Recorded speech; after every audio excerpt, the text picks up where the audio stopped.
We're the 9 to 5 Misfits, back again to help you change the game and help you kick ass in your careers, you beautiful unicorn. Speaking of all the success lately, we have a very, very important and super intelligent guest today.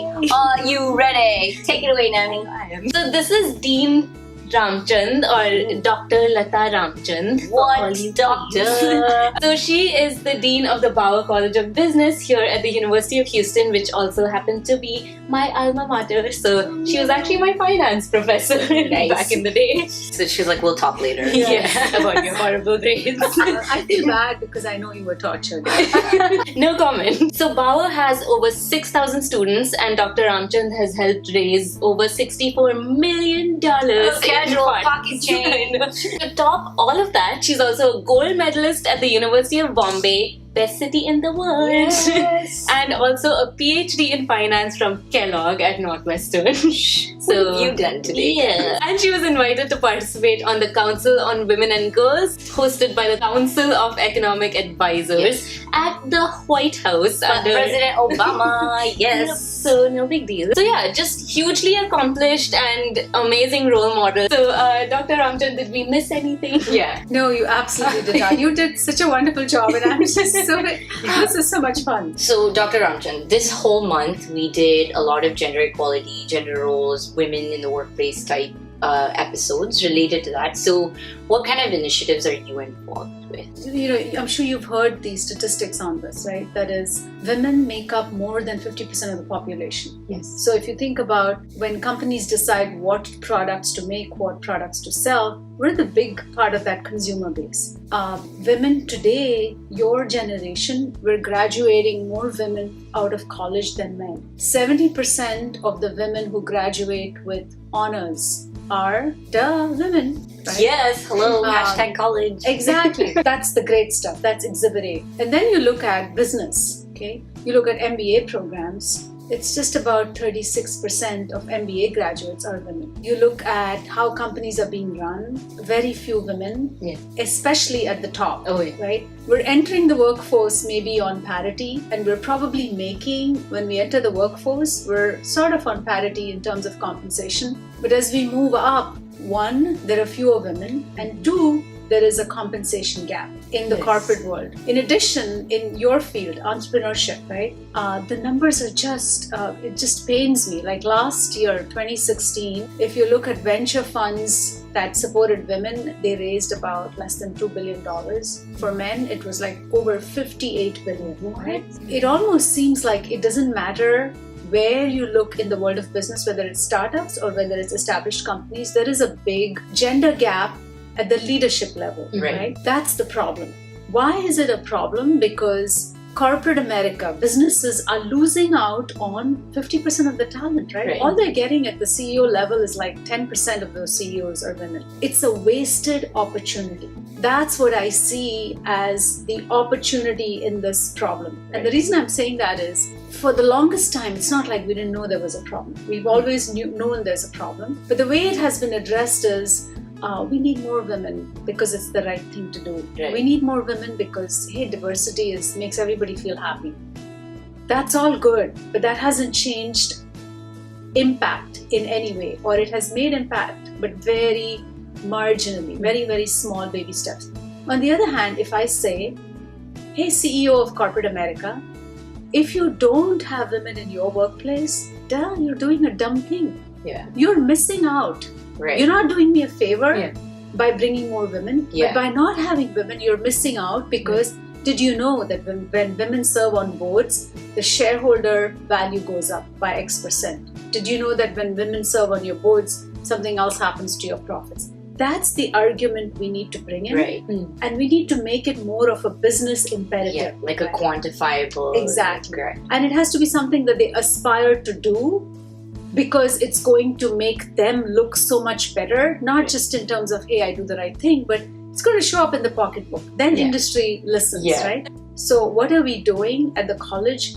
we have an initiative targeting this. So one, we're trying to look at what has business research shown, right? The research, for instance, if you look at the country, right, nationally, we don't have too much by way of research that shows that this is a business imperative. We don't have data on that. So there's an opportunity to get that data.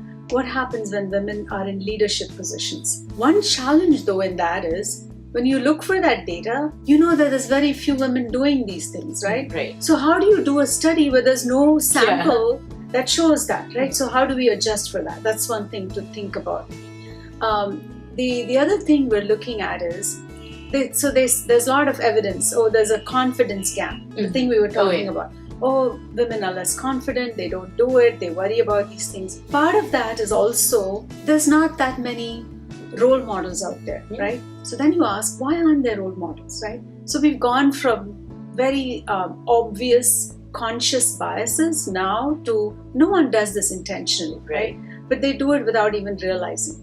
There's a business imperative to, if you want talent in your workforce, you need absolutely to recognize that talent comes in all shapes, all sizes, all colors, all genders, and be willing to embrace that and say, it doesn't really matter how you look or how you talk or what gender you are. If you're talented, I want you. Yeah. And if I want you, I must be willing to make everything you need happen in the workplace, right? So that's what we're doing. Some of my faculty are now doing research that's going to examine this issue. All the information that we've compiled to so far should be on our website, which says this is the research that has happened to date. What can we do going forward? That's one part. The other part is getting corporations to sort of see this is what we're doing. It's one thing to do this from inside an academic institution, but no one else knows about it. No. Right. So that's why I really welcome this opportunity to talk about it and to get people from corporate America to say, okay, this is something neat that's happening. How can we do this? So the question that I get asked often is, so we want to promote family-friendly policies. What's step one? Right? What do we do, right? So we are bringing leaders from corporate America with my researchers, and we host several what I would call lunch sessions where we get a lot of women and we talk about what can we do to help you, right? This is not a conversation where we feel victimized. This is not a conversation about, oh, I was not given my due. It's not that. Yeah. It is just a business imperative which is all about talent. Right? So those are the two parts to what we're doing at Bauer. So, Dr. Ramchand, what advice would you give to women who want to succeed and figure out a way to earn a seat at the table? Two things really. One is expertise, right? There's no substitute for that. Yeah. And the reason I say that is it goes back to FOMO. Yes. Right? The fear of missing out. You miss out when you say, I don't have the 9-to-5 misfit team on my team. Right? But when Take notes, kids. Exactly. When will I say that? Is when you bring an expertise that is so valuable that I really miss out. Right? So become an expert. But you need to sort of define what your expertise needs to be in, and you need to be very specific about it and be strategic about developing that expertise, right? Best thing is get a mentor, because then they're able to guide you with, are you there yet, right? So that's the first thing. The second thing is, I always worry that we wait too long. Right. You don't have to be perfect to take that first step, right? So life's not going to hand you things in perfection. And if you wait till then, it's never going to happen. Whatever Honestly, it is. Isn't that conditioning though? Like, Yeah. I feel like as women, we were told so many times, don't make that mistake. That is such a valid point you raise, because, someone said this the other day. If you're an Indian, if you're from an Indian family in the US, of course you have to make all A's. There's no two ways about that. Yeah. Okay, so then what happens when you start making all A's? Your ability to take those courses you want to really take this hard course, but you're like, will I make an A in that, or will I make a B? Yeah. And if I'm not going to make an A, I shouldn't be looking at that. Right. That's the missing out, right? Yeah. Because we're so conditioned to waiting for that perfection, and that's where we miss out, right? So those would be the development expertise, and don't put things off. Just go do it. Yeah. Right? Exactly. Go Nike. Yes. I was going to say that, and I thought, maybe I'm dating myself. That's old to have, right? So success is always on our mind. When do you think for gender equality, when do you think we'll hit success, and what does that look like, and when will we be like, yes, we're here? Yeah. Job done. Yeah. I know, for instance, that there will be less conversations of this type happening, yes. right, when that happens. When we get to a point where this sort of dies out, not because it has not been addressed, but because no one thinks twice about it. It becomes natural, it's organic, it's like right? now, yeah. So that would be one way to think about it. But then how do you know that we have arrived? We should see it in the data. We should absolutely see it in the data, right? The tech companies, they're notorious for, hey, there's not that many women. How do you change that is by first off looking at let's get some baseline statistics. Where are we today? And I think we're seeing more of that happening. We're all tracking. How many women am I retaining? What am I doing to help this, right? And I think that awareness is only going to increase over time. And when that happens, you're going to see more women in leadership positions. This is one piece of one data point that we see borne out by research, which is that in companies where it's not just women, but women who make decisions, women in managerial roles, things work out in the sense that there's more diversity, there's more family-friendly policies. So one way to think about it would be to say, how many CEOs are women? We're now less than 10%. Should we be close to 50%? If more than 50% of the population is women, we should have that statistic, right? On the other side, on the flip side, we should also see men being comfortable with taking time off to raise kids, right?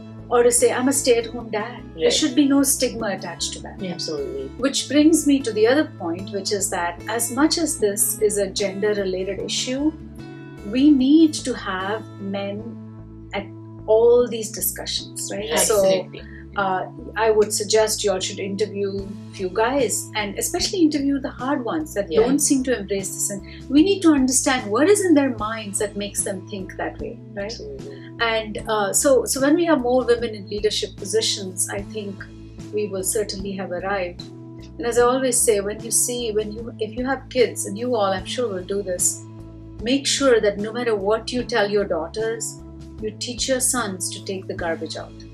Right. I think that has to happen. When all the boys in every street, when you see garbage day, and the boys are not just rolling that garbage can out, but they're actually putting the garbage in, tying it, dealing with all that mess. That's their job. Yes. So when that happens, we would have arrived. Alright, so thank you so much, Yes, Dr. Ramchand. this This was was amazing. a great conversation, and we learned so much. Yes. So we'd love to hear from you guys if you learned anything new. This is our version of Perd Hapley's You Heard with Perd. And that's the end of this conversation, so we'll stop talking now.